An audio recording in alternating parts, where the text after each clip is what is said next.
nós queremos bendizer o Teu nome, agradecidos a Deus, porque o Senhor nos tem dado o privilégio de aprender, de crescer, de compreender, ó Deus, o sentido profético das festas e olharmos, ó Deus, como o Senhor é soberano, como o Senhor conduz a história de acordo com o Teu grande propósito.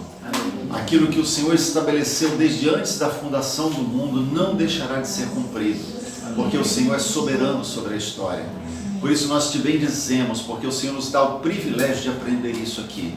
Nós te agradecemos em nome de Jesus. Amém. Amém. Amém. Muito bem, semana passada a gente parou nesse ponto, não foi? Foi? Foi? Quem anota? Quem anota? É isso aí, pastor. Até uma observação desse verso aqui, ó. A gente estava vendo então a festa das cabanas. Isso. Festa das cabanas, que é a festa de tabernáculos, né? Tabernáculos ou Sukkot quer dizer cabana. Então a festa das cabanas. Lembrando que eles viviam, e ainda até hoje celebram isso, né? Em cabanas durante todo o período da festa de tabernáculos. Ela começa e termina com descanso total. E o que é o descanso total aqui? Como chama? Shabat. Né? Shabat.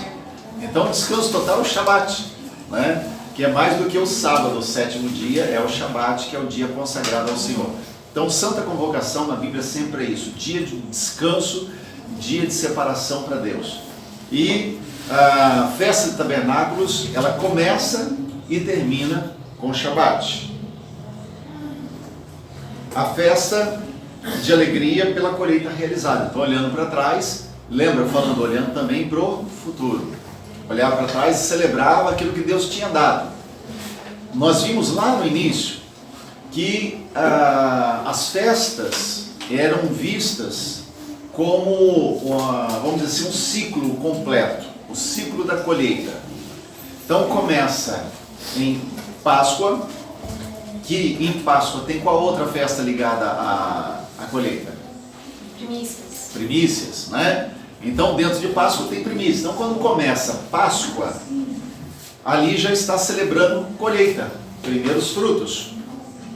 Vem Pentecostes 50 dias depois, e depois do sétimo mês vem as outras festas, né, que são trombeta, expiação, ou Yom Kippur, e tabernáculo, né? Tudo voltado para a colheita. Por quê? Porque a colheita servia para eles como um sinal claro da aliança de Deus com o povo. Se eles queriam saber que havia aliança de Deus com eles, bastava eles olharem para o tempo, olharem para as colheitas. Se Deus havia dado colheita ou não, se deu chuva no tempo certo ou não, né? Essa era a evidência para eles de que a aliança de Deus estava de pé. Então lembra de Elias? Eu citei aqui, né? No caso de Elias, por causa de Jezabel, Acabe casou-se com Jezabel, e por causa dela foram trazidos altares de Baal para dentro de Israel. E aí Elias sabe, e o ministério profético, gente, ele não é apenas de previsão, não é apenas de falar do futuro. Ele tem a ver com a preservação da palavra, da doutrina, entendeu? Ele tem a ver com isso. Tanto que quando você olha para o ministério profético no Velho Testamento, são aqueles que se voltam para chamar a atenção do povo, para eles se voltarem para Deus pela palavra. Entendeu? Então o ministério profético, ele está na sua essência ligado a isso. Então, Elias é profeta, ele conhece a lei, ele conhece o que Deus havia falado, ele tinha por ofício defender isso. E ele chega para Acabe e disse: olha, vai ter tempo de seca. Por que ele sabia que ia ter seca? Por causa da aliança quebrada com Deus. E aí, 3 anos depois, quando ele desafia os profetas de Baal, né, e os adoradores de Baal são destruídos, o altar de Baal é humilhado publicamente, e o povo, unanimemente, começa a declarar: só o Senhor é Deus. Aí se viu 2 coisas. Primeiro, a restauração do altar. a aliança com Deus.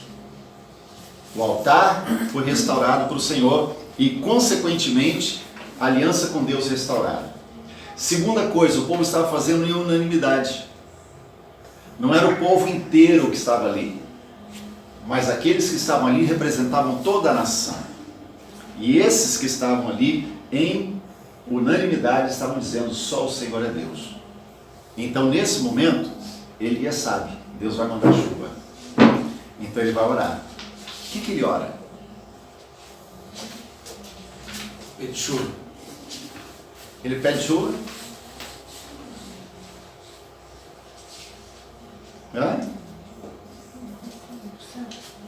Vamos pensar um pouquinho.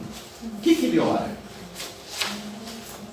Pensa só o seguinte: primeiro, se ele sabia e ele declarou que não haveria chuva, é porque ele sabia, certo? Que Deus ia cumprir a sua palavra. Então aquilo que ela era a palavra, ele não precisou pedir, ele não foi orar e pedir: Deus, fecha o céu. Então ele também não precisaria pedir: Deus, abre o céu. Ele sabia que a chuva viria. Certo? Para que eles, para que o povo visse que ele era Deus. Tem um negócio desse na oração, não tem? Oi? Tem um negócio desse na oração do Elias, né? Para que eles saibam que o Senhor é Deus. Isso, lá, mas isso acontece já lá no momento em que os adoradores de Baal são destruídos, os profetas de Baal são destruídos, né? Então isso ali já acontece ali, né?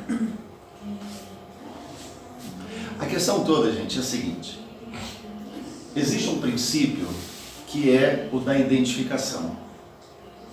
Elias, ele vai para a presença de Deus, a Bíblia não fala o que ele orou, então a gente não vai especular o que ele orou. Mas quando a gente olha o ministério profético, a gente sabe que havia um aspecto muito interessante, que era a identificação com o povo. O profeta, quando ia diante de Deus, ele ia com a consciência de que ele estava representando o povo diante de Deus. Ele não era o sacerdote, era o profeta. Entendeu? E quando ele vai diante de Deus, ele se identifica com o povo. Entendeu? E aí entra um princípio que a gente já compartilhou aqui, que é o princípio da identificação por causa do pecado coletivo. Entendeu? Ele vai diante de Deus porque ele sabe, Deus vai trazer chuva. Mas Deus, eu estou aqui como representante do povo. Entendeu? Primeiro, eu me humilho, porque se o Senhor não quiser mandar chuva, o Senhor não manda. Eu me humilho porque eu sei que nós pecamos. Daniel fez isso. Nós e nossos pais pecamos. Neemias fez isso. Nós e nossos pais pecamos. O momento da restauração, ele não é completo sem confissão. O povo declarou a uma só voz: só o Senhor é Deus. Faltava alguém chegar diante de Deus e dizer: pecamos. E ele tinha tanta certeza, né, que chovia, que ele mandava o moço ver isso, a nuvem. Exatamente. Porque ele conhecia a palavra de Deus, né? Como profeta ele conhecia, ele defendia aquilo. E então ele manda o moço ver, né? Mas vamos pegar essa questão da restauração, gente. Às vezes a gente pensa que, eu cometi um pecado, aí ficou lá atrás. Agora já estou na igreja outra vez, estou adorando, né? Eu participo do momento do louvor, eu canto junto, eu levanto a mão. E a gente pensa que só isso basta. 1 João diz que a gente deve confessar. Se confessarmos os nossos pecados, ele é fiel e justo para nos perdoar os pecados e nos purificar de toda injustiça. Nossos pecados já foram levados por Jesus na cruz, não foi assim? Só que ele espera de nós uma coisa: o reconhecimento do pecado. E isso vem pela confissão. Se a gente não confessa, nós estamos guardando. E se eu guardar a iniquidade, o Senhor não me ouvirá. Entenderam? Amém. Então, junto com a inclinação do coração para Deus, precisa acontecer o momento do conserto pela confissão. Certo? Por isso a gente deve ir diante de Deus e confessar o pecado. Ele já sabe. Ele conhece todo o pecado que a gente comete. Ele sabe. Mas a restauração vem pela confissão. Ok? Glória. Vamos lá. Era uma festa que profetizava novas chuvas para plantar e colher no ano seguinte. Né? Então, olhava para trás e olhava para frente. Agora, em que descanso somos chamados a entrar? Nós começamos a ver isso semana passada, né? Profeticamente, nós vemos o descanso que ele é futuro. Hebreus 4, 9. Alguém leia bem alto para nós.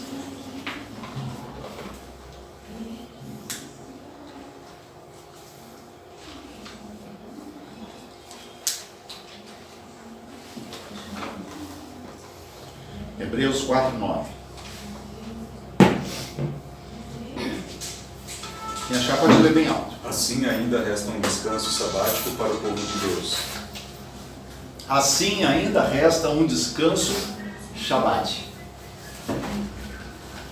Entendeu? Então quando a gente fala ainda resta um descanso, ele não está falando simplesmente de que ainda resta para nós deitar e ficar esperando. Sentar na poltrona confortável, assistindo televisão, esperando que o céu desça. Ainda há um descanso que nos aguarda. E esse descanso é Shabat. O que é Shabat? É o dia da consagração pessoal. Então haverá o tempo do descanso, sim.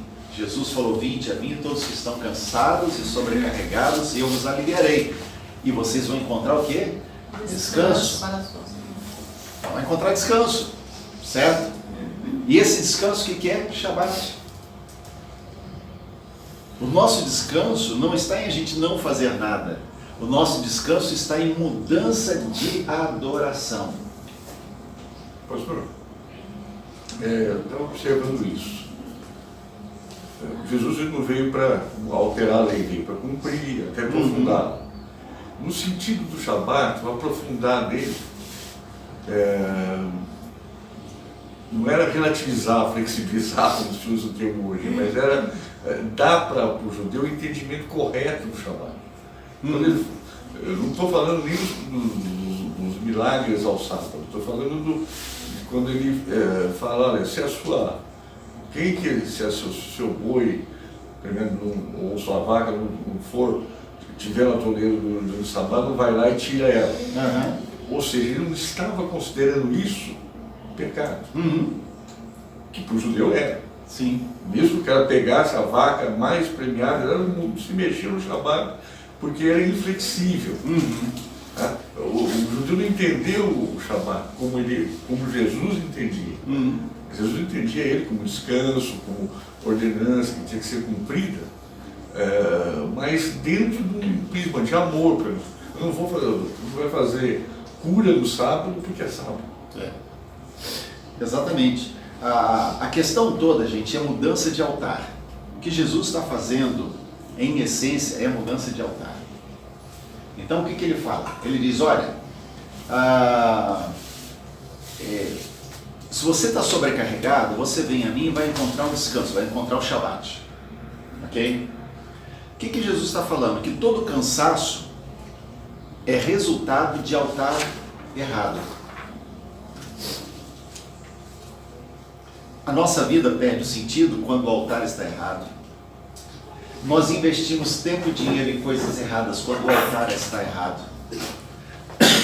A essência dos nossos pecados é mudança de altar. Você pode olhar que no final das contas, o que acontece é que nós colocamos o nosso coração em outras coisas. Jesus falou: olha, onde estiver o vosso coração, aí vai estar o seu tesouro. É tudo uma questão de altar. Então, a mudança, a vitória sobre o pecado, a mudança de comportamento, a vida de descanso, existe quando nós colocamos o verdadeiro altar de pé. E aí é interessante, porque olha para a história de Israel, que é para nós um simbolismo. Quando eles tinham o altar ao Senhor erguido, ou seja, a aliança com Deus estava de pé, Deus os livrava de todos os seus inimigos. Mas quando eles quebravam a aliança com Deus, o inimigo prevalecia. É simbólico aquele momento que Moisés está no alto do monte, Josué lutando com os midianitas, Arão e Hur estão do lado de Moisés mantendo seus braços levantados. Enquanto os braços dele estão voltados para o céu, Josué prevalece contra os midianitas.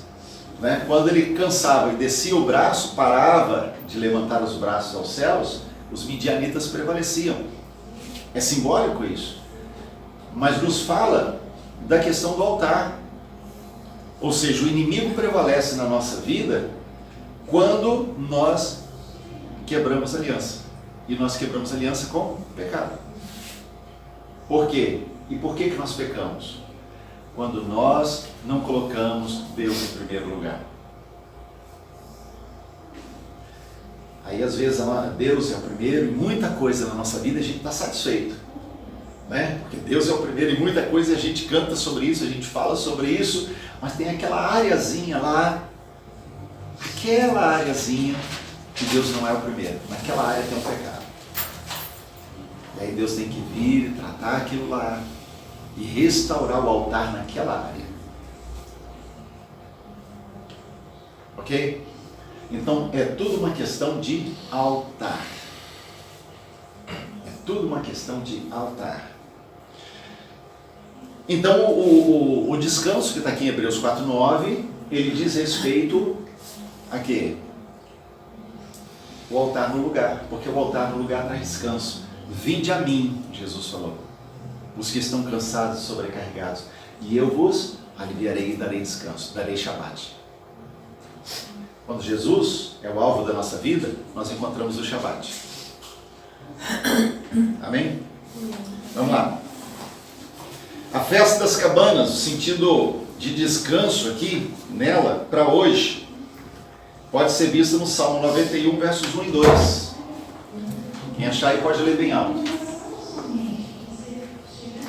Salmos 91, perdão gente, eu esqueci de colocar. 91, versos 1 e 2. Pode ler bem alto. Aquele que habita no esconderijo do Altíssimo, a sombra do Onipotente descansará. Direi do Senhor, Ele é o meu Deus, o meu refúgio, a minha fortaleza, e nele confiarei.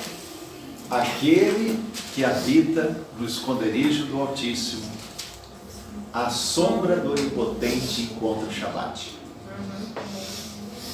Entendeu? Porque aquele que habita no esconderijo do Altíssimo está no mesmo espírito de Davi. Uma coisa eu peço ao Senhor, que eu possa habitar na tua casa todos os dias da minha vida. Aquele que habita no esconderijo do Altíssimo, esse descobre o Shabbat do Senhor. Por quê? Porque o Senhor é o seu Deus, o seu libertador, o seu Senhor, o seu dono, o Senhor da sua vida, do seu futuro. Ele encontra o Shabbat. Mateus 11, 28 a 30, que é o texto que eu citei, né? Mas vamos ler.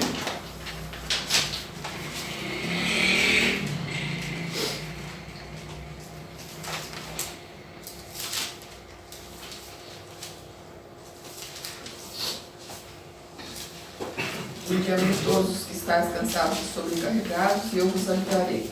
Tomai sobre vós o meu jugo e aprendei de mim, porque sou manso e humilde de coração, e acharei descanso para as vossas almas. Porque o meu jugo é suave, meu fardo é leve. Isso. A gente já viu esse texto aí. Mateus 11, 28. Vamos lá. Olhando para a Páscoa e a expiação. Ó, a gente está se aproximando agora de tabernáculos, que traz com ela as outras duas festas. Quais são?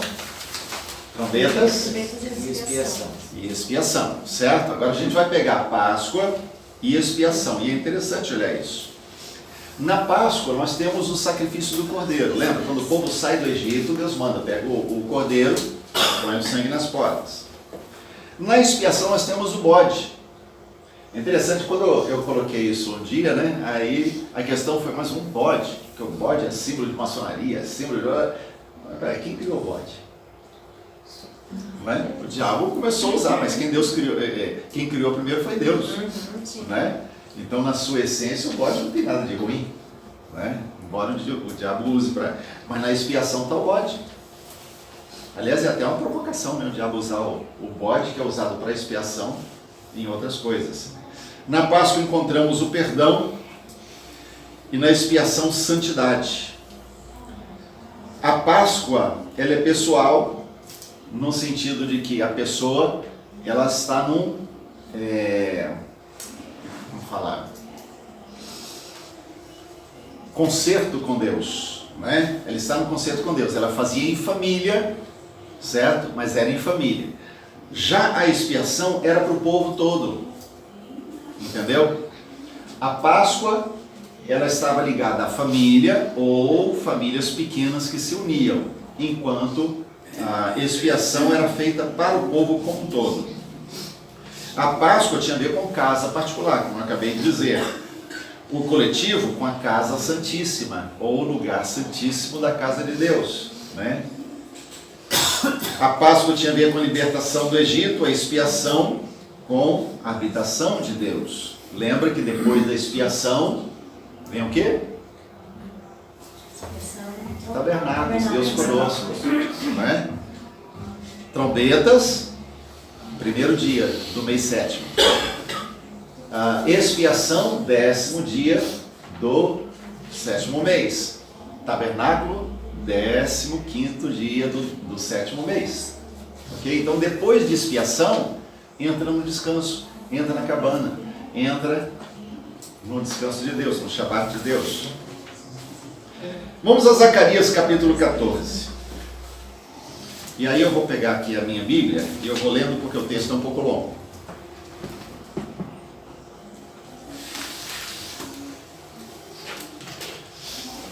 Zacarias 14.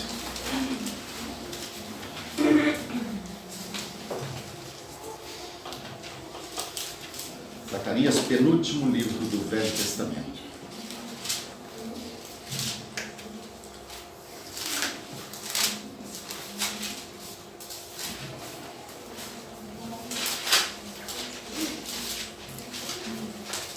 É interessante ler esse texto aqui, gente. E eu chamo a atenção dele pelo seguinte: um dia eu estava conversando com um pastor que fez um curso aí que é muito famoso na cidade, né? Não vou citar porque está aqui no... né? Vai para o YouTube depois. Mas tem um curso que está muita gente aí chamando, vem fazer o curso tal, vem fazer o curso tal, né? E aí um dia eu conversando com ele, é muito amigo meu, e ele falou assim: Edson, esse negócio das festas não é judaizante? Não é coisa do Velho Testamento, da lei? E eu peguei e mostrei esse texto para ele, dentre outros, mas citei esse. E falei assim: como é que as festas ficaram no passado, se aqui está dizendo que mesmo no milênio todos terão que subir em Jerusalém para celebrar? Como explica isso? Então o velho vai voltar depois do novo? Ou seja, teve o Velho Testamento, veio o novo com Jesus, agora no milênio volta o Velho Testamento para fazer a festa? Retrofit. Né? Então, vamos ler o texto para você entender. A partir do verso 16, que do verso 1 ao verso 14, vem falando de juízo sobre Jerusalém, por causa da dureza do coração do povo, que até hoje se mantém, né? A verso 16 em diante: todos os que restarem de todas as nações que vieram contra Jerusalém subirão de ano em ano para adorar o Rei, o Senhor dos Exércitos, e para celebrar a festa dos tabernáculos. Né? Simples assim. Deus cuidou de deixar aqui um texto claro para a gente. Lá na frente, né, a festa de tabernáculos vai continuar de pé. Agora, por que Deus deixaria só a festa de tabernáculos e tiraria as outras? Se todas elas têm um sentido profético tão intenso, né? Então é porque a festa de tabernáculos, na verdade, ela está falando do milênio, certo? Então aqui ele está falando, ó, vão subir a Jerusalém e celebrar a festa de tabernáculos, porque a festa de tabernáculos fala Deus conosco. Fala que o Emmanuel, né, está lá, porque será no milênio o governo de Jesus. Então vamos lá. Se alguma das famílias da terra não subir a Jerusalém para adorar ao rei, o Senhor dos Exércitos não virá sobre ela com chuva. Porque chuva era sinal de quê? Aliança, gente. Não era a chuva em si, mas os resultados que a chuva trazia. Você está sentindo dificuldade de respirar? Nossa. Necessidade de mais água? O que é isso, gente? Isso é juízo. Isso é juízo. Falta de aliança com Deus. Não o pessoal. Você pode ter aliança com Deus, mas é o princípio do pecado coletivo. A nação está fora da aliança com Deus. E por causa da ausência da aliança com Deus pela nação, todos, justos e injustos, sofrem as consequências. Quando Deus fechava os céus e não trazia chuva sobre Israel, não é porque 100% das pessoas do povo de Israel estavam longe de Deus. Quando Deus fechava os céus sobre Israel, justos e injustos sofriam as consequências disso. Então eu e você estamos com problema respiratório, eu e você estamos com dificuldade, não é, por causa do ar seco, por quê? Porque falta uma aliança com Deus. Porque quando temos aliança com Deus, Deus manda chuva. Fala, Zé. A questão, por exemplo, que em Apocalipse ele fala que vai vir um anjo e ele vai contaminar tantas águas do mar, vai destruir, né? Tanto o mar quanto as águas doces, né? Água dos rios. Isso é depois ou antes do milênio? Olha, tudo que está ali, na verdade, está apontando para o antes, porque é uma guerra, porque no milênio, se a gente lembrar o seguinte, milênio é o reinado de Cristo e Satanás preso por 1000 anos. Então, durante 1000 anos, Satanás está preso, então ele não vai ter liberdade de atuação sobre a terra. E Cristo reinando sobre a terra, por isso será um reinado de paz, né, sobre todos, mas não quer dizer que todos vão ser crentes, certo? Simplesmente eles não estarão debaixo da ação direta de Satanás, que estará aprisionado nesse período. Mas eles poderão recusar e não subir a Jerusalém para celebrar, né? 1000 anos. Depois, Apocalipse fala que Satanás será solto por um breve período de tempo. E ele então vai tentar perverter todas as nações da terra, né, para outro levante contra Deus, e então ele será destruído. Então a gente tem ali em Apocalipse coisas que vêm antes e algumas coisas que vêm depois, certo? Mas ele basicamente está falando de juízos que vêm antes. Porque se, por exemplo, essa contaminação ela acontece antes do milênio, fica ainda mais crítico o fato de você não ter a chuva, porque a única forma de você ter água não contaminada vai ser via chuva, né? Porque o rio vai estar contaminado, o mar vai estar... Oi? Em tese, porque ela vai acabar sendo contaminada, porque a poluição ela não vai descer pura, né? Tanto é que você simplesmente acumular a água da chuva e beber, ela não é médica. Né? Simplesmente pegar a água da chuva e beber, é uma água que não está pura. Porque parte dela é a evaporação dessas águas contaminadas que sobem. E ela desce com toda a impureza que está no ar, né? E a poluição está aí junto, né? Pastor, já que você entrou nesse assunto, se o diabo vai ser destruído, e o inferno? Isso, quando a gente fala de ser destruído, a gente está falando disso,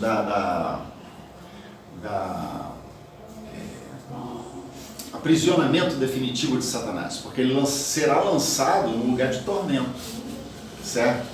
Porque ele vai sofrer todas as consequências dos seus levantes contra Deus, entendeu? Então, quando a gente fala ser destruído, no lago fogo e enxofre, né? Não quer dizer que ele vai, queimou, acabou, né?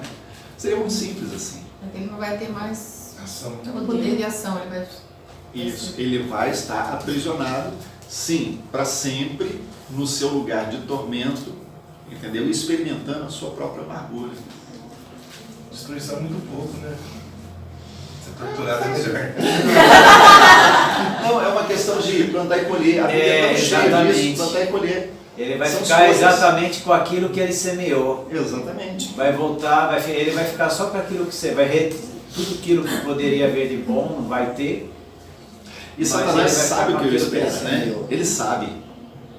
Então, por isso ele quer levar o maior número de pessoas possível, e uma das estratégias é tentar imobilizar ao máximo a igreja, para que a igreja não cumpra o seu papel no mundo. Né? Por quê? Porque aí mais gente vai morrendo sem Cristo. Porque a igreja está inativa. Certo? Por quê? Porque aí ele leva a gente com ele. É uma forma de vingança. Eu sei que eu vou para o inferno. Porque, gente, o diabo não está no inferno. O diabo não está no inferno. Ele está solto.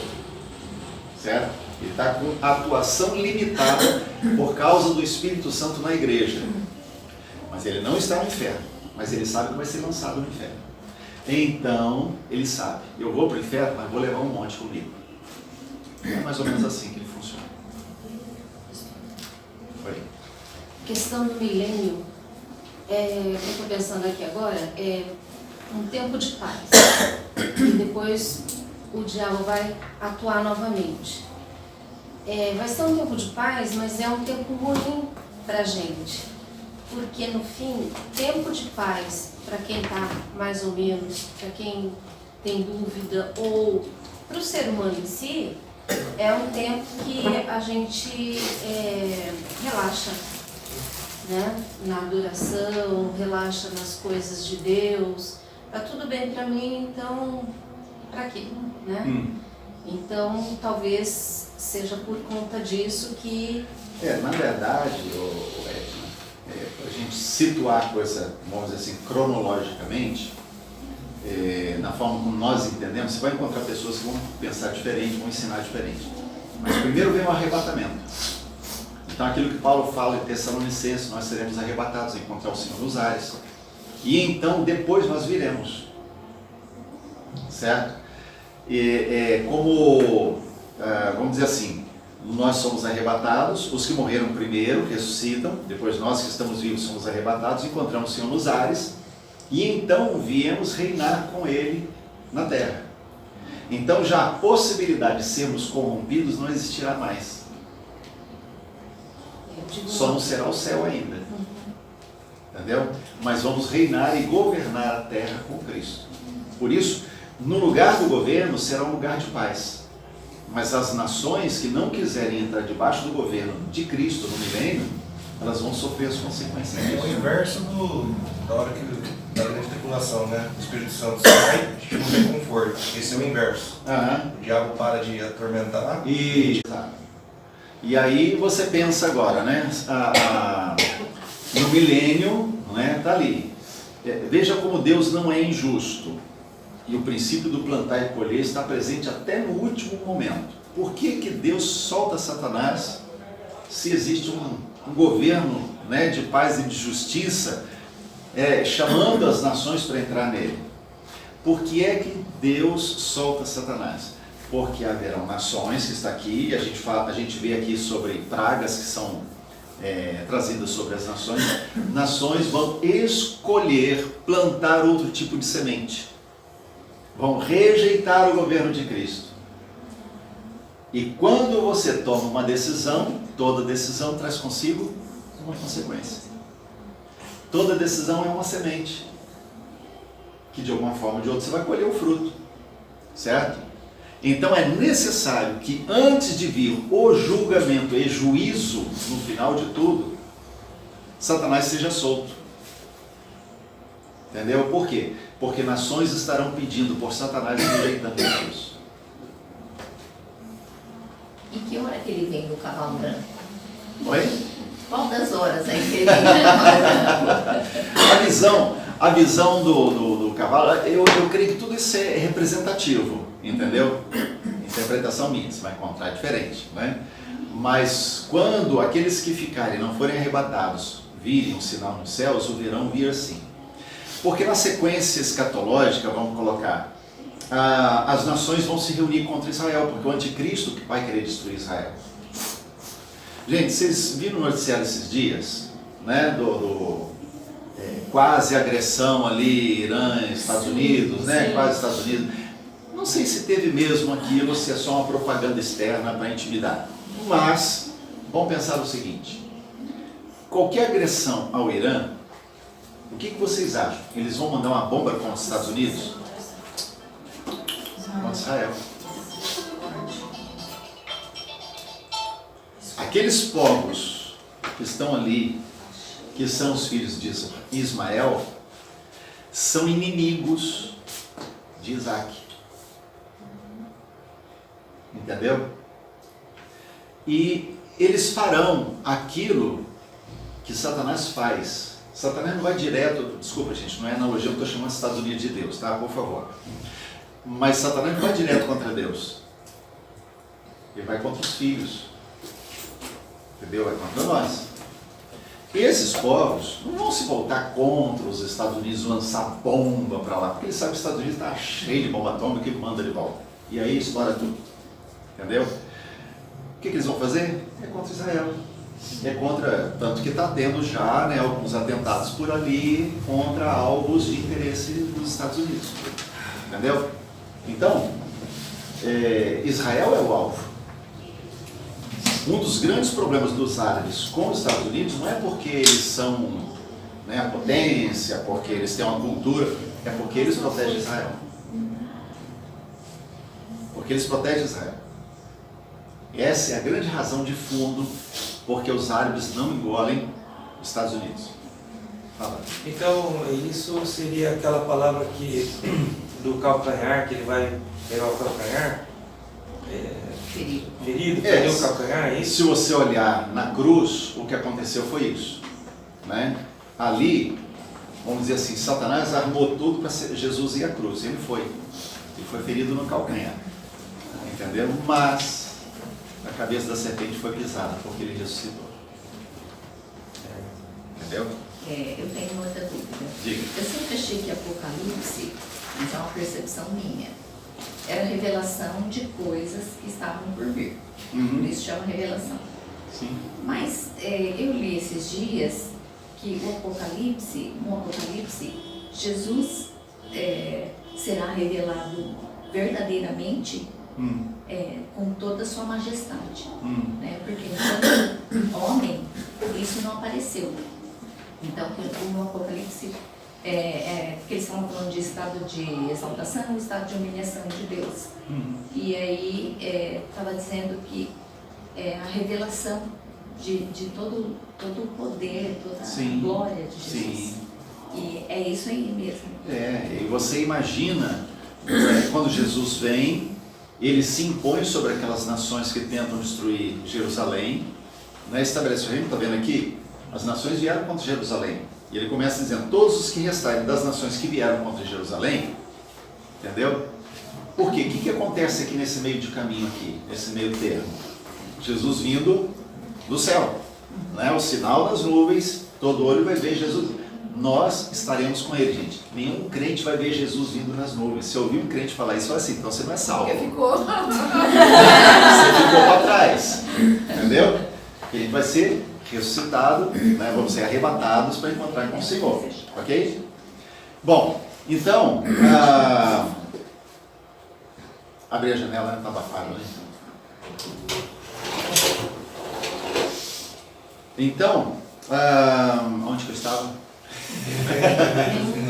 Não, aí você tinha feito a colocação e eu estava tentando dar a volta para chegar lá. Como é que foi, gente? A gente não vai ver quando ele voltar. Hã?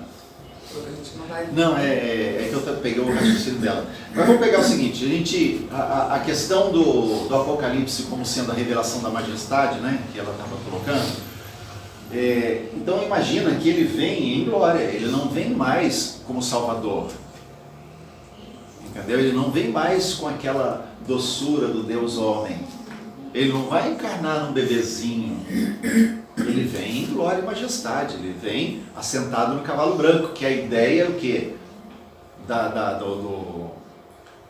Os reis, os grandes reis do passado se deslocavam como? Assim, eram animais vistosos, né? Que se destacavam lá no meio dos outros e tal. Então essa é a ideia. E ele virá em glória, ele virá em majestade, para estabelecer um reino. Então ele virá como rei. E ele vai reger as nações com vara de ferro. Entendeu? O princípio bíblico é esse. Ele vai estabelecer o seu reinado com juízo, porque ele não virá para salvar, ele virá para mostrar a sua glória e o seu poder. E as nações que rejeitarem isso receberão todo o juízo que elas escolheram. E essa primeira pergunta, essa visão aí, em qual parte da cronologia que seria? Do que? Das pessoas alistarem Jesus chegando no milênio. Aqui no verso 16, entre o verso 15 e o verso 16. Pastor, tem uma coisa interessante. Nos 3 evangelhos, depois do milagre da multiplicação dos pães e dos peixinhos, diz um parágrafo só que a gente normalmente passa batido, mas é importante, que o povo queria pegar Jesus na marra e fazer dele rei. Eles não entenderam nenhuma proposta, nem a proposta da vinda nem da segunda vinda. Eles disseram, olha, como ele está multiplicando comida, nos dando o que comer, vamos fazer esse cara rei, porque ele vai dar comida. Eles não tinham entendido absolutamente nada, né? Isso após o milagre, após o ter ouvido ele, tudo. Né? Bom, deixa eu encerrar aqui o texto de Zacarias 14.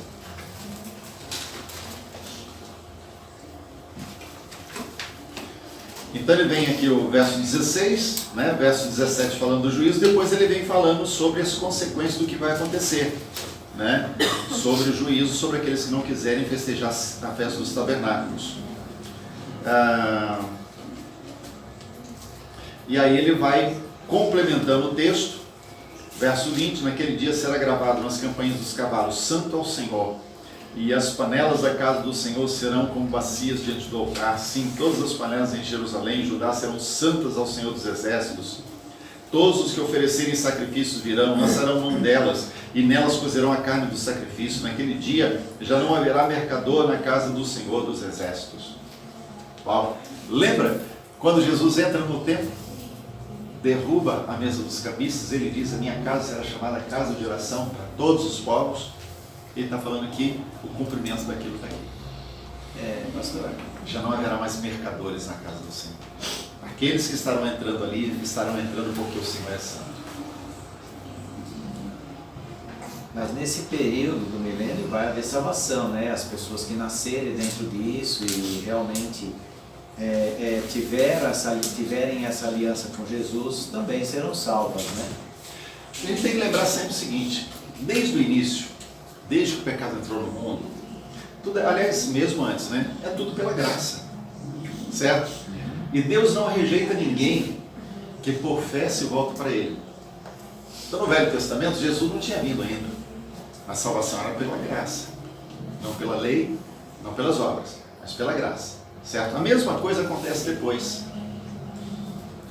As pessoas vão ter chance? Chance, lógico que sim. Qualquer pessoa vai poder se voltar para Jesus, certo? Nesse tempo agora, não mais do jeito que nós experimentamos hoje, pela ação do Espírito Santo direta habitando em nós. Isso não haverá mais. Mesmo no milênio que Jesus vai estar aqui, não vai acontecer isso. Não. Sim. O senhor falou que a gente não vai ver. E onde está aquela parte do todo olho verá? Não, nós não veremos, porque não estaremos mais aqui, mas todo olho que estiver aqui vai ver. Quem ficar para trás depois do arrebatamento, vai ver. Aí se você pensar, gente, que hoje qualquer acontecimento do outro lado do mundo, lá no Japão, você vê instantaneamente aqui pela internet, está tudo preparado para todo olho ver. Quando fala sobre a besta que emergiu do mar, não vamos entrar nisso não, viu? Não, vai fugir completamente. A gente vai entrar na questão escatológica aqui.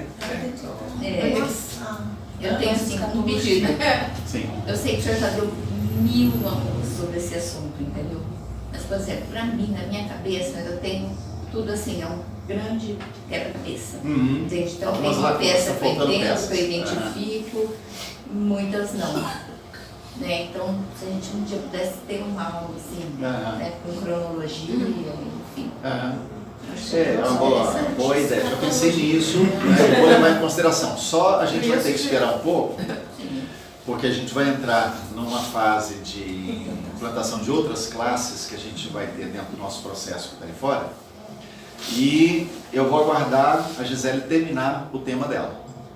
Na hora que ela terminar o tema dela, aí a gente pode encaixar como tema escatologia outra vez. Aí quem não estiver nas outras classes pode fazer escatologia. E quem é professor de outra classe não pode. Aí vai assistir no YouTube. Vamos lá, gente. Então Zacarias 14 nos fala que nós vamos reinar com Cristo. Né? Mateus 24, 45 a 51. Eu vou dar só os textos, viu, gente? Isso aqui vocês podem olhar depois, porque são textos que vão apenas enfatizar esse aspecto. Nós vamos reinar com Cristo, estaremos reinando. As parábolas, várias parábolas de Jesus falam sobre isso, da gente reinar com Ele. Lucas 19 fala isso, Apocalipse 20, verso 6. Alguém leia aí, Apocalipse 20, verso 6. Vamos dar uma olhada nesse verso aí. Já que a gente citou Apocalipse aí, nós vamos pegar Apocalipse aí. 20, verso 6.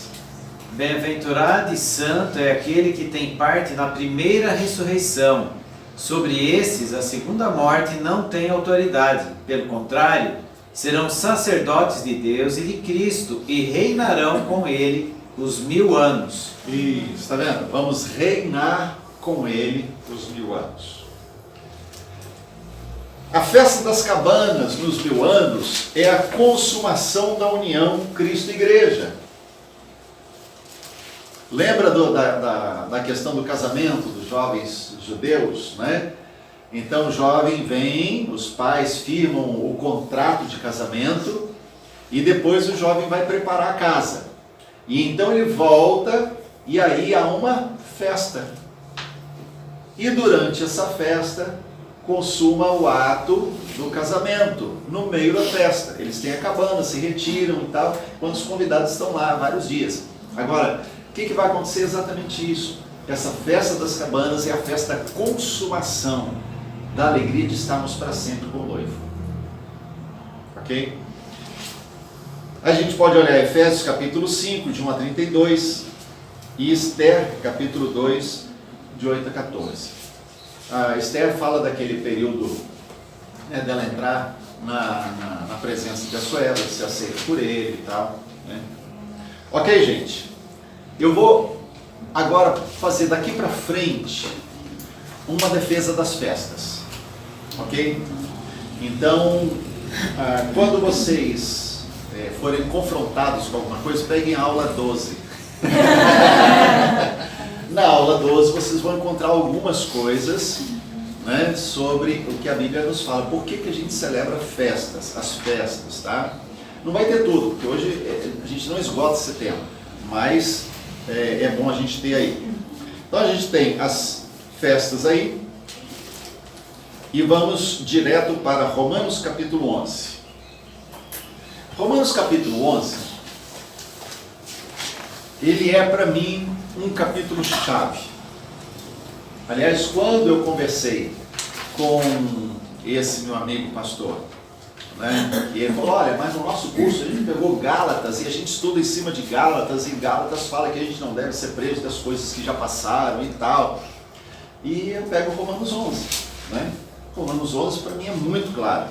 O verso primeiro, ele começa com uma pergunta: terá Deus porventura rejeitado o seu povo?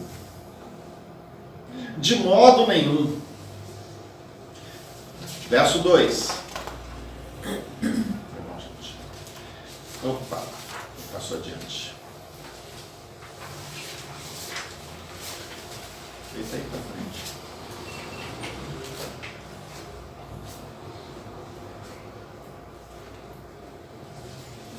Isso, verso 1. Agora o verso 2. Deus não rejeitou seu povo, a quem de antemão conheceu. Então, a primeira coisa, gente, Deus não rejeitou Israel. Tá? Porque um dos argumentos de que nós não devemos festejar, não devemos fazer as festas bíblicas, é de que Israel ficou para trás. É aquilo que a gente viu lá no início sobre as festas, a gente falou sobre uma teologia que fala a teologia da substituição. A igreja substituiu Israel. Israel rejeitou o Senhor e a igreja entrou no lugar dela, no lugar dele. Certo? Essa teologia é furada quando a gente lê isso aqui. Porventura, Deus rejeitou o seu povo? De maneira nenhuma. De maneira nenhuma quer dizer? De maneira nenhuma. É simples, gente. O exemplo foi de enxerto na árvore.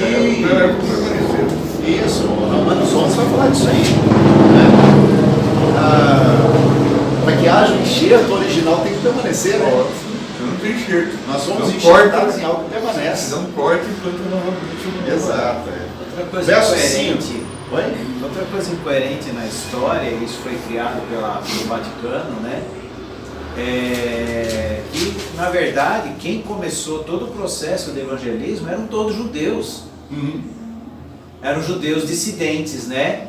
Mas eram judeus. Sim, eles não abriam mão de serem do judaísmo. Eram todos judeus. Os apóstolos de Cristo, todo mundo ali era judeu. Tudo bem, se você olhar, às vezes as pessoas até esquecem que Jesus era judeu. E a gente olhar assim, eles eram judeus, não abriam mão de ser judeus, não tinham intenção nenhuma de criar uma nova corrente interpretativa, eles simplesmente eram judeus do judaísmo que aceitavam o Messias, só isso. Por que surgiu então o cristianismo? Eles não tinham esse título. Eles foram receber esse nome de cristãos lá em Atos 13, em Antioquia, com Paulo e Barnabé. É lá na frente que eles vão receber esse apelido de cristãos. Então, eles eram judeus, eles eram os do caminho. Jesus é o caminho. Eles eram os do caminho. Então, os judeus começaram a perseguir os do caminho porque os do caminho aceitavam Jesus como Messias. E os do caminho começaram a se reunir então à parte, porque os judeus não queriam eles junto. Mas eram judeus também. Mas eles eram judeus. Mas se for analisar, o que teria que ter sido criado à parte seriam os judeus que não aceitaram ele como Messias. Né? Porque a sequência da crença deles é o Messias vai vir, nós aceitamos eles. Agora, pensa na reforma protestante, foi o mesmo princípio. Se você olhar para os reformadores, nenhum deles queria sair da igreja católica. Nenhum deles queria sair da igreja, porque era a mesma igreja lá de Atos 2, né, que nasce ali com o derramado do Espírito, é a mesma igreja que está lá em 1500. É a mesma igreja, só que ela tinha se desviado. Ela estava cheia de pecado, estava cheia de desvios doutrinários, mas era a mesma igreja. Aí algumas pessoas começaram a se levantar contra os desvios, eles não se levantaram contra a igreja. Lutero, por exemplo, questionava a questão da venda das indulgências, perdão de pecados, né? A venda do perdão, a venda dos cargos eclesiásticos. Então ele questiona coisas dentro da igreja, mas ele não queria sair da igreja, não queria fundar a igreja anglicana. Hoje tem muito disso. Vou fundar a minha igreja, vou começar a minha igreja, né? Um negócio meio estranho, né? Então, mas Lutero não queria sair, nenhum dos reformadores queriam sair. O único que saiu foi a igreja anglicana, e teve um motivo político, né? Porque o rei, ele queria desfazer o casamento dele para outro casamento, e a igreja católica não aceitava, né? E aí o que ele faz? Rompeu com a igreja para poder ter o casamento dele. A igreja anglicana infelizmente começou assim, mas ela manteve toda a estrutura, tudo parecido.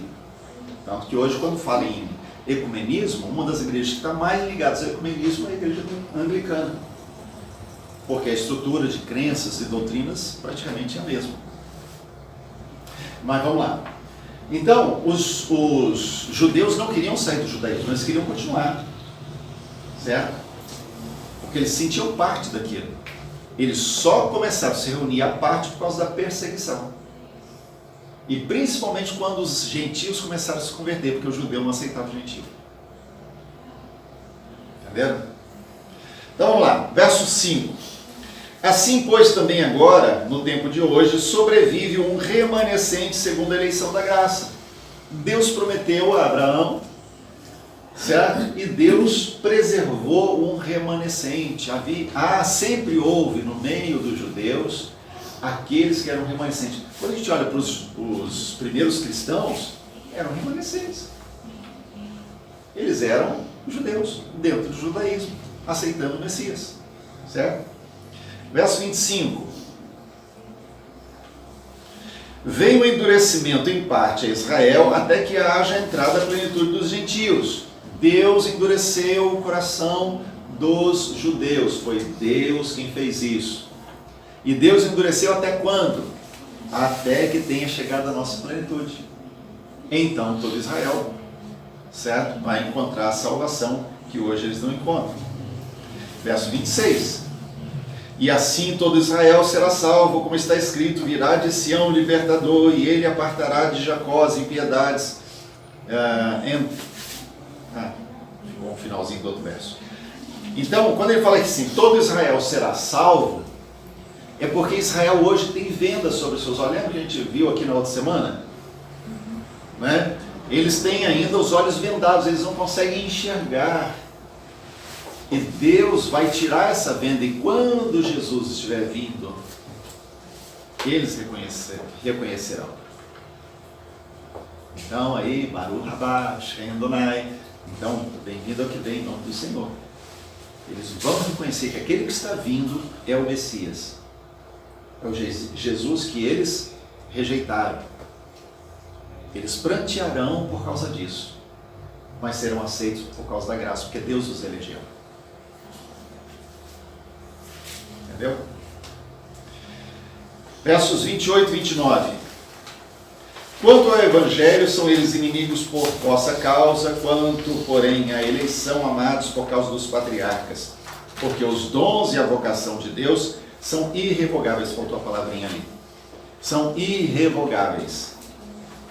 Ou seja, Deus escolheu, Deus planejou, Deus colocou sobre eles uma marca. É o meu povo, é o meu escolhido, é o meu primogênito. Gente, quando a gente viu aqui, Moisés teve que ir a Faraó a primeira vez, a primeira coisa que ele falou é: Israel é o meu primogênito, é o meu filho. Se você não deixar ir embora o meu primogênito, eu vou matar o seu primogênito. Por isso a praga dos primogênitos vem, porque é o princípio do plantar e colher. Entendeu? O faraó quis reter o primogênito de Deus. Eles escolheram morte aos seus próprios primogênitos. Entendeu? Então, Deus jamais escolheu Israel. Dizer que nós não podemos fazer porque Israel não faz mais parte é ignorar um texto do Novo Testamento.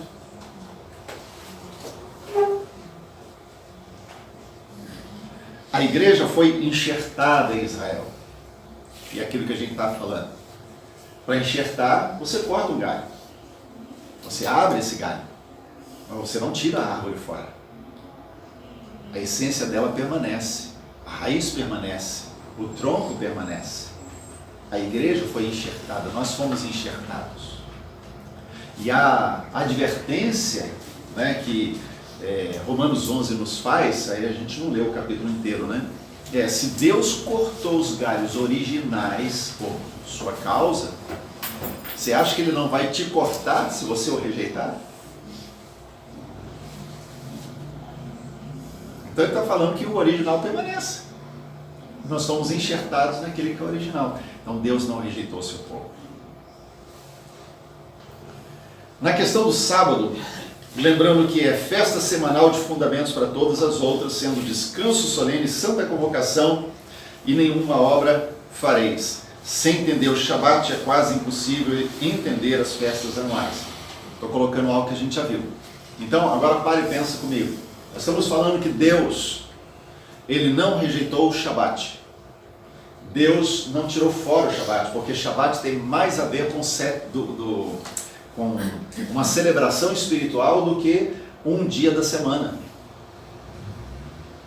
O sétimo dia ficou para trás, é coisa do Velho Testamento, é coisa da lei. Entendeu? Tá, se você entender apenas como um calendário, se você pegar apenas como calendário, então já não existe mais, não precisa mais. Certo? Mas se você entende o sentido profético do Shabat, como entrar no descanso do Senhor, que tem a ver com tabernáculos, a última festa, o milênio do Senhor, então você entende que o Shabat nunca foi revogado por Deus. Porque Shabi é uma coisa, Então existe aí a igreja do sétimo Shabi, né? Do Shabi, a igreja do Shabi, do sétimo dia. Mas o que nós somos é a igreja do Shabat, em que todos os dias são dias de consagração pessoal ao Senhor.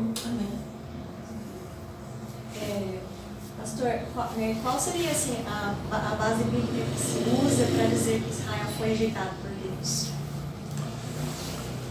Uma das coisas é alguns textos, por exemplo, de Gálatas, quando Paulo fala a respeito da lei, que aquelas coisas. Então eles identificam tudo aquilo que tem a ver com a lei, inclusive aí estão os judeus, como sendo passado. Veio para o que era seu, mas os seus o rejeitaram, né? Não o receberam. Então, mas aí faz uma transição, entendeu? Então eles rejeitaram. Então os que o receberam entraram no lugar, entendeu? Como se Deus tivesse sido pego de surpresa. Apenas Gálatas ou tem outros textos que se usam? Eles usam mais textos, né? Mas tem muitos textos fora de contexto. Então, né? Foi uma das coisas que aconteceu com esse pastor, porque ele veio e começou a citar texto fora de contexto. Aí eu comecei a mostrar para ele o que estava no contexto do texto. Né? Então, mas tem muito texto fora de contexto para argumentar. Pastor, mesmo nos evangelhos, Jesus já fala sobre essa não aceitação do povo. Eles não vão me aceitar, ele fala várias vezes, se repete em evangelho. Então não era uma coisa não planejada, era uma coisa que já vinha da vontade, ele falou antes, para não dizer que não falei. Que não foi avisado. Bem avisado. Mas Deus tinha, mesmo nisso, Deus tinha o seu remanescente. Né? Mesmo sabendo que eles iam rejeitar, Deus tinha o seu remanescente ali. O padrão do Shabat, gente, para nós, relembrando que a gente não pode esquecer disso, é muito mais do que guardar um dia e não fazer nada, que é aquilo que o Márcio tinha falado. Né? Para o judeu, era um dia que você ficava sem fazer nada em casa. Aí, né, foi o que a gente viu quando a gente foi a Israel, né? Eu e a Gisele ficamos observando, porque a gente estava em pleno Shabat no hotel, e aí tinha um elevador que ninguém podia usar, só os judeus que estavam ali. Porque esse elevador ele não parava, ele ia andar por andar, parando, subindo, porque ele não podia apertar o botão. Entendeu? Então ele era exclusivo para eles. Aí deixava programado. Aí eles estavam no hotel, porque aí quem tinha dinheiro vai para o hotel, né? Faz isso. Aí ele não trabalha, ele não faz nada, porque ele não está no hotel, né? Mas tem todo o aparato do hotel trabalhando para ele. Né? Então aquela incoerência. Então o Shabat ele tem um significado mais profundo do que isso. Né? Ele tem a ver com a presença de Deus, o descanso do Senhor. Né? Tem a ver com a adoração, tem a ver com o nosso relacionamento com Deus. Por isso todo dia deve ser um Shabat para nós. Por isso Deus deixou claro que Shabat não tinha a ver com o Shabi, o sétimo dia. O Shabat podia ser qualquer dia da semana. Então você pega um Festa Tabernáculos, né? Tem 2 Shabat. Você pega Páscoa, contando asmos, você vai encontrar um Shabat fora do sétimo dia. Né? Você vai pegar um Yom Kippur, por exemplo, dia da expiação desse ano, por exemplo, é um meio de semana. E vai ser um dia de Shabat, vai ser um dia de santa convocação. Então é muito mais profundo do que simplesmente separar um dia da semana. Certo? A ordem é festejar. Né? Aí, no caso ali são 7 festas, no caso de Páscoa, 7 dias, no caso do tabernáculo são 7 dias mais 1/8 de santa convocação. Né? Mas a ideia é que Shabat seja uma festa na presença de Deus. Shabat seja uma oportunidade de celebração. E nós somos chamados a celebrar todos os dias, gente. Entendeu? Nós não estamos voltando ao Velho Testamento, dizer, devemos observar o Shabat. Podemos? Sim, Deus escolheu um dia. Deus escolheu um dia. Podemos nos reunir toda sexta-feira, no pôr do sol, e celebrar ali o Shabat? Podemos. Não existe crime, não existe proibição na Bíblia para isso. A questão é que a gente precisa entender que o Shabat não é só aquele. Ele é muito mais amplo do que simplesmente o 7º dia. É um dia, ou o Shabat, né, aqui no caso, é dia de, além de festejar, tratar a questão dos pecados. Né? Como festejar se há pecados a serem confessados e tratados? Então é necessário tratar o pecado. Shabat é tempo de conserto com Deus. É celebração? É celebração, mas é também conserto. É o dia em que eu vou tratar o pecado, vou tratar a minha vida com Deus. Então, se há pecado a ser tratado, eu preciso sacrifício, sangue. O sangue de Jesus já foi derramado, ok? 1 João capítulo 1 diz que o sangue de Jesus Cristo, o seu Filho, nos purifica de todo pecado, ok? Então o sacrifício já foi, mas eu tenho que ir a Ele. Isso é um ato de fé da minha parte. Eu vou a Jesus porque eu sei que nele há provisão de perdão para mim. Se eu não vou, do pecado não tratado. Se eu vou, o meu pecado é tratado, eu sou liberto. Porque há provisão de Deus para isso. Após o sacrifício vem o descanso. Depois do descanso, a festa. E não é assim que acontece? Gente, quando a gente vai diante de Deus com aquele peso, com aquele pecado, por causa de algo que a gente fez, a gente sabia que não devia ter feito, ou algo que devia ter feito, a gente não fez. E aí a gente confessa aquilo, coloca diante de Deus, às vezes chora, né? Como Pedro chora amargamente por causa daquilo. E aí a gente sai dali leve, né? A gente tirou um fardo, tirou alguma coisa pesada que a gente estava carregando. Agora a gente pode celebrar. A pior coisa é quando a gente está num momento de celebração, por exemplo, num culto, e a gente está adorando a Deus, né? Ou tentando adorar, mas a gente sabe que tem coisa lá dentro que precisa ser tratada. A gente sabe que não tratou aquilo. Não é? É a pior coisa que tem. Mas quando a gente trata antes, né? Aí a gente vai e celebra, a gente sabe que não há acusação. Não há acusação, Satanás não tem o que apontar. Então o padrão de Shabat é refletir, confessar, ir para Jesus, o sangue de Jesus é poderoso, descansar nele e festejar. Toda festa vem acompanhada de santa convocação. Então, revisando. A primeira grande festa de 14 a 21 do mês Abib, que é o primeiro mês, então de 14, então quando você pega a Páscoa, você conta 14 dias antes, está ali começando o mês. É a primeira grande festa. A primeira grande festa tem a Páscoa, 14º dia. Ázimos começa no dia seguinte, ou seja, no 15º dia, e dura 7 dias. Certo? E primícias que acontecem no domingo da semana de Ázimos. Então, dentro daquele período de 8 dias, Páscoa começa, seguinte 7 dias de Ázimos. Nesses 8 dias, onde caiu o domingo é dia de primícias. Certo? A segunda grande festa, Pentecostes, 50 dias depois de primícias. Então, conta aquele domingo de primícias, 50 dias depois é Pentecostes. A terceira grande festa, no 7º mês, trombetas, expiação e tabernáculos. Essas são as festas. E todas elas apontam para Jesus. E todas elas falam do nosso passado, falam do nosso presente e falam do nosso futuro. Todas elas mostram historicamente o que aconteceu. Todas elas revelam o valor de Jesus para nós hoje. E todas elas nos mostram para onde estamos indo. Onde estávamos, onde estamos, para onde estamos indo. As festas são a revelação de Deus para isso. Nada mais são do que Deus mostrando o seu coração, dizendo: olha, eu preparei para vocês. Vou preparar-vos lugar.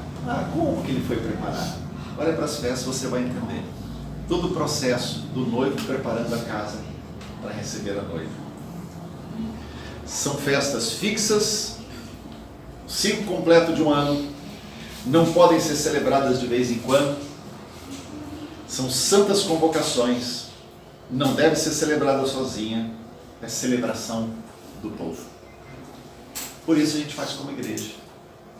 Não dá para fazer o povo todo da cidade. Ainda não conseguimos colocar todas as igrejas, mas podemos nós fazer como povo. Não é?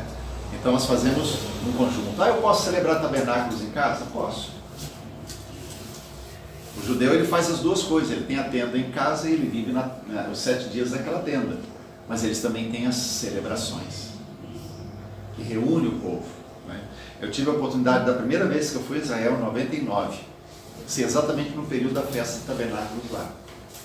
Então a gente foi um dos dias, a gente foi no grande auditório lá, uma festa bonita, colorida, e aí tem gente do mundo inteiro participando daquilo lá.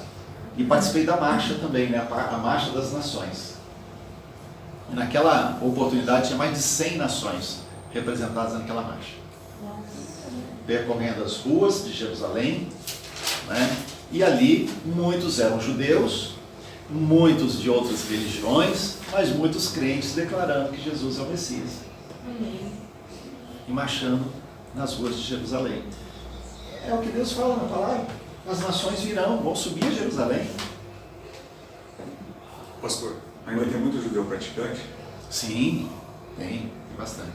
Quando você olha na paisagem, né, aquele judeu todo de preto, ou com o talite, né, que é aquele manto, ou com o chapelão preto, né, ou aquela costeletinha comprida, né, aquilo é o sinal, né, de que ele é ortodoxo, de que ele está dentro da linha mais tradicional da lei, então ele busca viver a lei.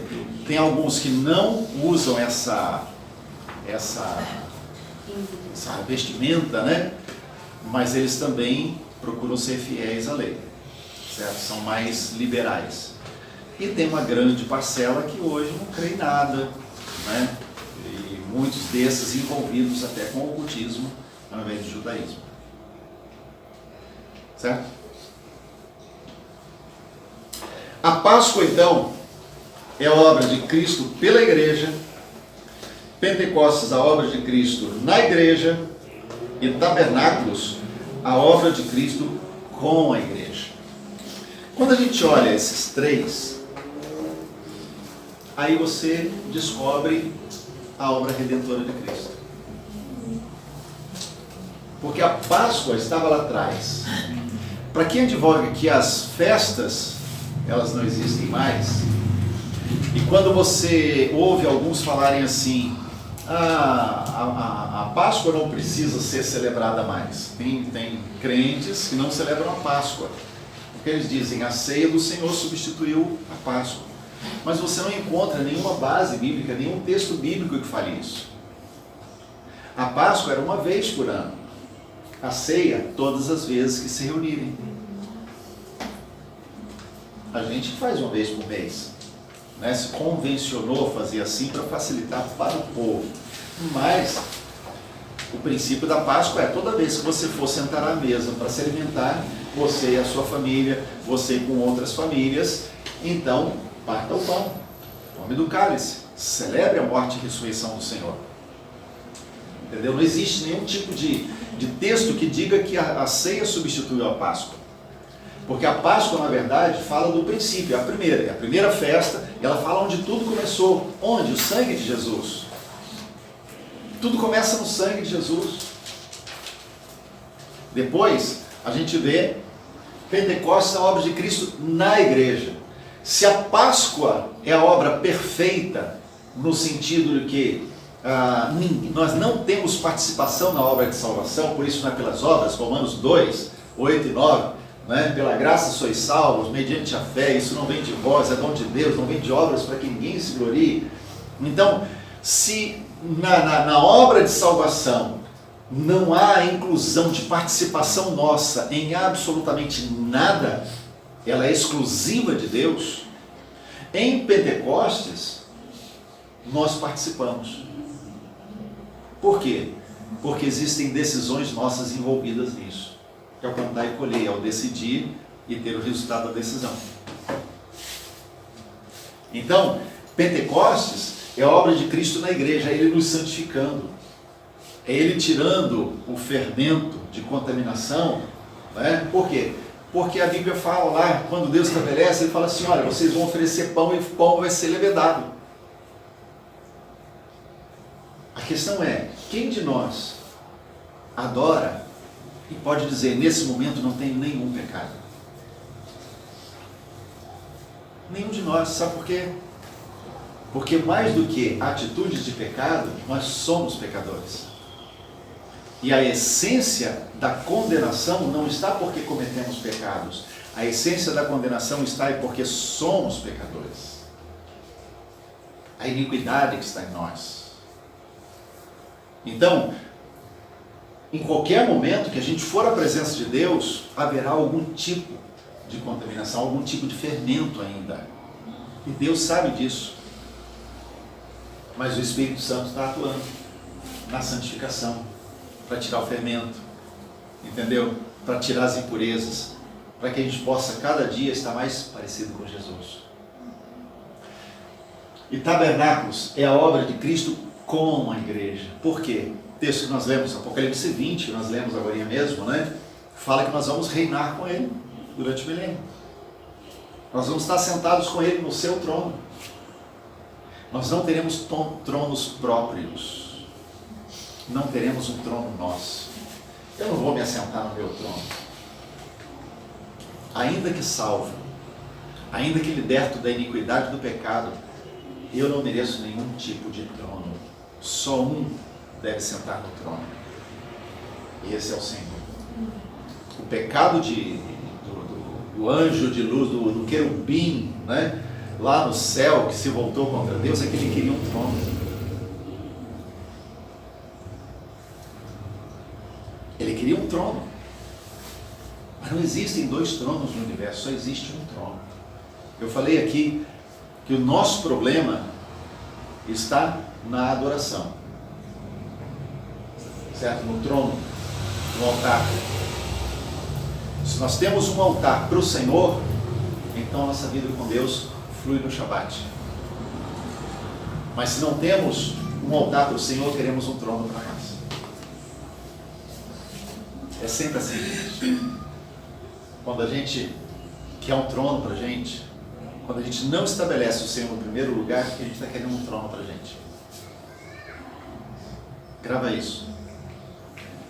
Quando nós não damos a Ele o primeiro lugar em qualquer área da nossa vida, é porque naquela área, ou naquelas áreas, nós estamos querendo um trono para nós.